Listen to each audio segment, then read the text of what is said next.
کیا ہے اور مشرک کون؟ آج ہمارے معاشرے اور سماج میں بہت تیزی سے یہ وائرس بہت تیزی سے انسانوں کے اندر پھیلتا چلا جا رہا ہے۔ جب انسان کے اندر یہ وائرس پھیلتا چلا جاتا ہے تو انسان برائی میں مبتلا نظر آتا ہے۔ محترم سامعین،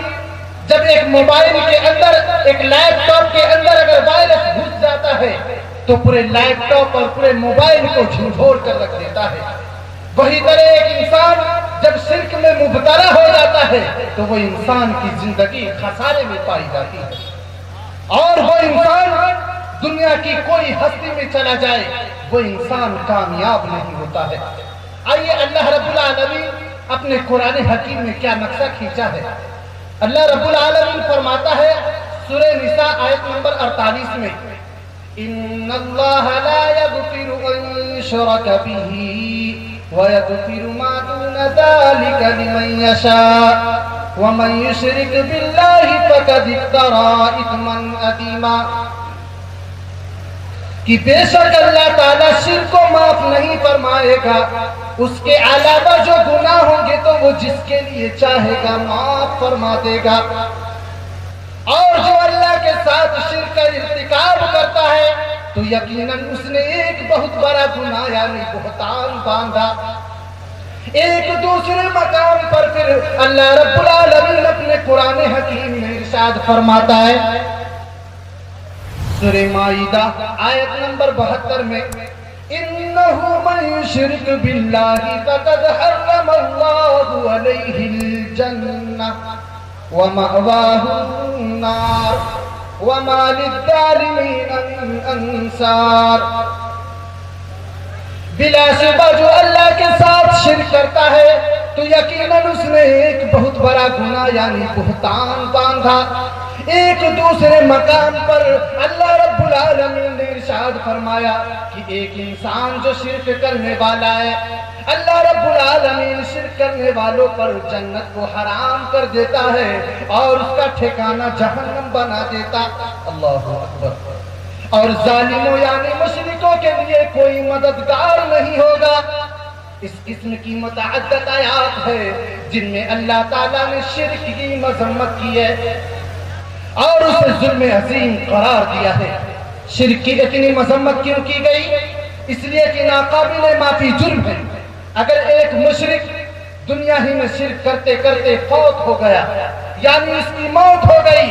تو اس کے لیے معافی کی کوئی صورت نہیں، اس کے لیے جہنم کی دائمی سزا ہے۔ جیسے کافر اللہ کو نہ ماننے والا ہمیشہ جہنم میں رہے گا، ایسے ہی اللہ کو ماننے کے باوجود شرک کرنے والا انسان بھی ہمیشہ جہنم میں رہے گا۔ ان دونوں کو جہنم کے عذاب سے کبھی نجات نہیں ملے گی۔ یہی وجہ ہے کہ ہر نبی نے آ کر اپنے قوم کو سب سے پہلے توحید ہی کا درس دیا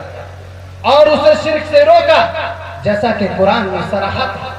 حضرات، جب شرک کا مفہوم سمجھنے سے پہلے توحید کا مفہوم سمجھیے۔ توحید کا مفہوم ہے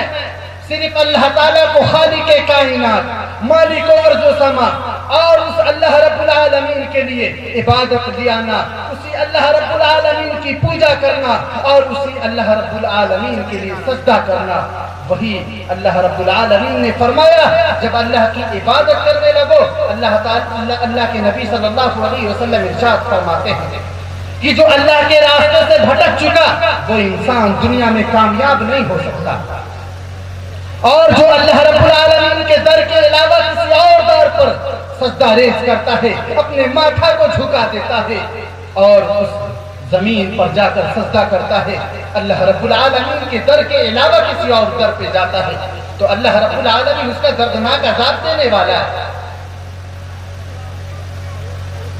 اور اگر اللہ رب العالمین کے علاوہ کسی اور کو خالق و مالک، رازق اور مدبر الامور تصور کرنا یا عبادات میں سے کوئی عبادت غیر اللہ کے لیے بجا لانا شرک ہے۔ کسی شاعر نے کیا خوب کہا کہ کبھی نخل مرکز کے چھاؤں میں سجدہ،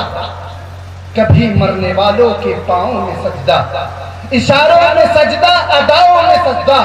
ادھر اور ادھر خانقاہوں میں سجدہ۔ محترم سامعین کرام، اگر ہم اپنے معاشرے اور سماج کا بغور جائزہ لیں تو ہمارا معاشرہ اور سماج کن کن خرابیوں میں مبتلا ہے جو بتانا گوارا ہے۔ اور آج اپنے معاشرے اور سماج میں شرک جیسی بیماری سے ایک مسلمان بھائی دوسرے مسلمان بھائی کو روکتا ہے تو وہ انسان اس کو تانے دیتا ہے اور بولتا ہے اللہ رب العالمین کا فرمان جب وہ بھائی اس کے پاس سناتا ہے اور شرک جیسی بیماری سے روکتا ہے تو وہ انسان اس کو للکار دیتا ہے۔ اللہ رب العالمین کا فرمان سننے کے بعد جو انسان للکارتا ہے، اللہ رب العالمین فرماتا ہے کہ اس کے لیے دردناک عذاب جہنم میں تیار کر رکھے ہیں مشرکین کے لیے۔ محترم سامعین کرام، جیسا کہ اللہ رب العالمین ارشاد فرمایا سورہ مائدہ آیت نمبر 72 میں، انہو من یشرک باللہ فقد حرم اللہ علیہ الجنہ،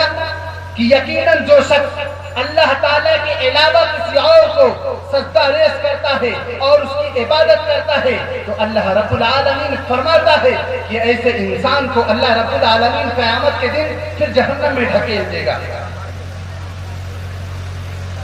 جب انسان جہنم میں چلا جائے گا تو پھر اللہ رب العالمین کے پاس جانے کے بعد وہ اپنے آپ کو دعویٰ کرے گا، اے اللہ رب العالمین مجھے کاش ایک موقع دے دیجئے دنیا میں،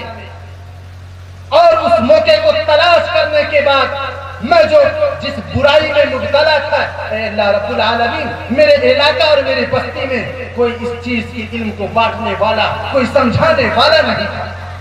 اللہ اکبر۔ اور جس علاقے میں علماء کا طبقہ ہو اور اس علاقے میں گندے تعویذ کیا جاتا ہو تو معاشرہ کیسے برائی میں مبتلا ہو جاتا ہے۔ آج ہمارے معاشرے اور سماج کے اندر اگر اپنی نگاہیں آپ اٹھا کر دیکھیے تو چھوٹے چھوٹے بچوں کے اندر پاؤں کے اندر دھاگے کالے کالے باندھے ہوتے ہیں۔ جیسا کہ پیاری حدیث ہے، من اللہ کا تمیمتن فقد اشرک، کہ جس نے اپنے گردن میں تعویذ لٹکائی اس نے شرک کیا۔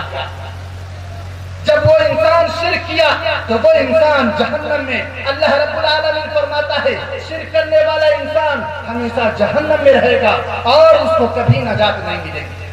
جب تک کہ وہ انسان مرنے سے پہلے توبہ کر لے اور وہ ساری جہان کا خالق و مالک ہے۔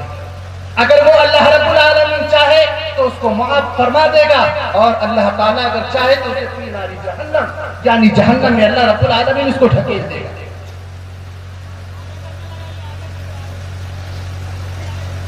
جب اللہ رب العالمین فرماتا ہے سورۃ الحج آیت نمبر 31 میں، وَمَن يُشْرِكْ بِاللَّهِ فَكَأَنَّمَا خَرَّ مِنَ السَّمَاءِ فَتَخْطَفُهُ الطَّيْرُ أَوْ تَهْوِي بِهِ الرِّيحُ فِي مَكَانٍ سَحِيقٍ۔ جس شخص نے اللہ کے ساتھ کسی اور کو خالق و مالک مانا اور اللہ رب العالمین کے علاوہ کسی اور کو خالق مانا، اللہ رب العالمین کا فرمان ہوا جیسے پرندہ فضا میں ہی اڑتا ہے اور ایک مشرکین کو فضا میں ہی اچک لے یا ہوا اسے کسی دور دراز مقام میں پھینک دے۔ مطلب یہ ہے کہ شرک بدترین چیز ہے جو مشرکوں کو تباہی و بربادی کے گڑھے میں ڈھکیل دیتی ہے۔ اللہ تعالیٰ نے انسان کو اشرف المخلوقات بنایا، اب اگر وہ اللہ کے علاوہ کسی اور در پہ جائے، اللہ کے علاوہ کسی اور کے سامنے سجدہ ریز کرے تو اللہ رب العالمین جس کے پیارے نبی حضرت محمد رسول اللہ صلی اللہ علیہ وسلم نے ارشاد فرمایا کہ وہ توحید کی بلندیوں سے نیچے گر گیا، اب اس کی کوئی مضبوط بنیاد نہ رہی۔ آج اس در پہ کل اس در پہ، مگر چند اولیاء کے متعلق یہ عقیدہ رکھنے والے ان کی ارواحوں کو کائنات میں تصرف اختیار حاصل ہوتا ہے۔ مولانا حالی مرحوم نے اپنے معاشرے میں پائی جانے والی اس قسم کی جہالت کا رونا رویا، کرے غیر اگر کوئی بت کی پوجا تو کافر، گرے آگ پر بہرے سجدہ تو کافر، مگر مومنوں پر کشادہ ہے راہیں، پرستش کرے شوق سے جس کی چاہے، اماموں کا رتبہ نبی سے